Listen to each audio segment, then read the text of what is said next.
maagang nagtungo ang mga residente ng Santa Maria Laguna dito sa Santa Maria Integrated High School upang samantalahin ang libreng medical, dental at optical services na inilapit mismo sa kanilang komunidad.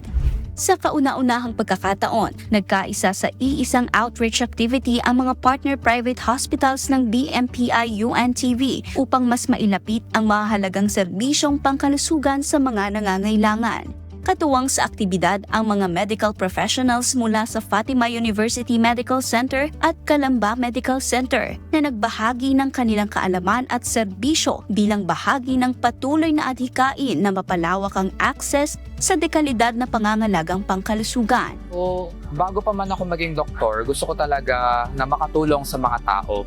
So, specifically sa mga Pilipino. So, naniniwala kasi ako na ang healthcare is a fundamental human right.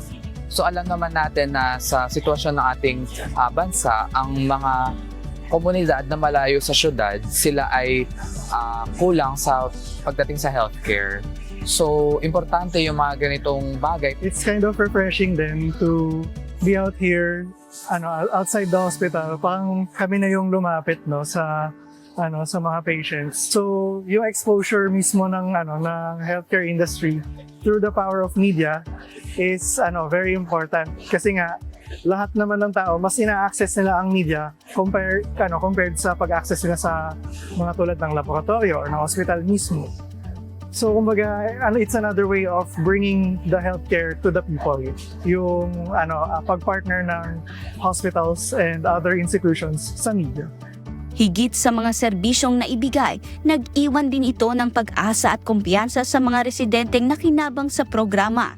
Ayon sa ilang beneficiaries, malaking tulong ang ganitong klaseng programa, lalo na para sa mga kapos sa kakayahang magpagamot o kumonsulta sa mga espesyalista. Okay naman po, maganda naman po. Masikaso po sila, tapos ngayon mabilis lang po ang proseso. Tapos wala naman po ako naramdaman na sakit na nasasaktan ako.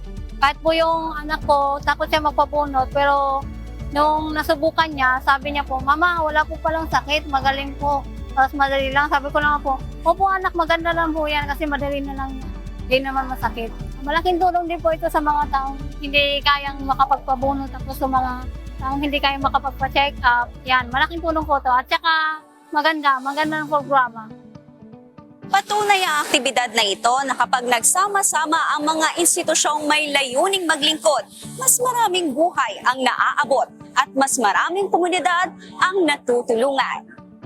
We come to realize how important cooperation is.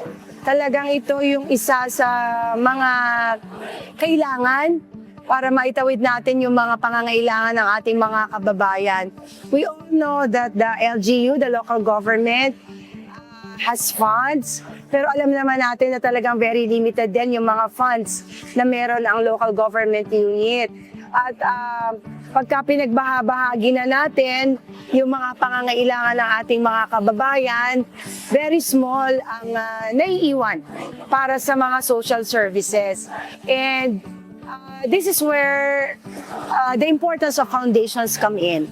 So, yung mga foundations katulad nga nung Kamanggagawa, tapos itong mga hospital foundations na nagbibigay ng karagdagang tulong para sa amin, ito yung mga nagiging tinatawag ko nga na bridge, no?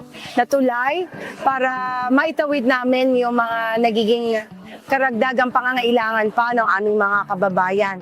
Samantala, lubos ang pasasalamat ng presidente ng Faculty and Employees Association ng Santa Maria Integrated High School dahil natugunan ng kanilang kahilingan na mailapit sa kanilang komunidad ang libreng serbisyong pangkalusugan. Dagdag pa niya, inaasahan nila na magpapatuloy ang mga kahalintulad na inisyatiba sa pamamagitan ng patuloy na pakikipag-ugnayan ng BMPI-UNTV, mga partner hospitals, at iba't ibang organisasyong naglilingkod sa publiko. Akin lang pong masasabi po sa activity pong ito na nangyari po sa aming school, na sa kabutihan po ng atin pong mga partners, like po ang MCGI, ang Kamanggagawa Foundation, at syempre po ang UNTV. So ang masasabi ko lang po ay dito po natin nakikita ang tunay na bayanihan, pagkakaisa po, at pagtulong po nila sa mga tao.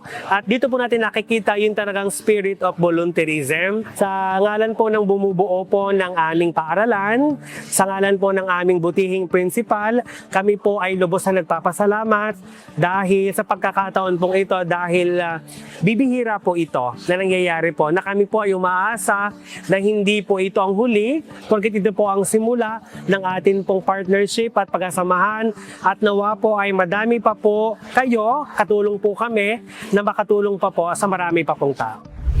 Sa kabuuan, umabot sa 1,635 ang napaglingkuran sa isinagawang medical mission mula sa libreng konsultasyong medikal, libreng dental services, legal consultation, free haircut, pagbibigay ng mga kailangang gamot hanggang sa paghahatid ng libreng pagkain sa mga residente. Mula rito sa Santa Maria, Laguna, Kichi Cipriano, UNTV News and Rescue. Diyos ang aming sandigan, serbisyo publiko ang aming pinahahalagahan.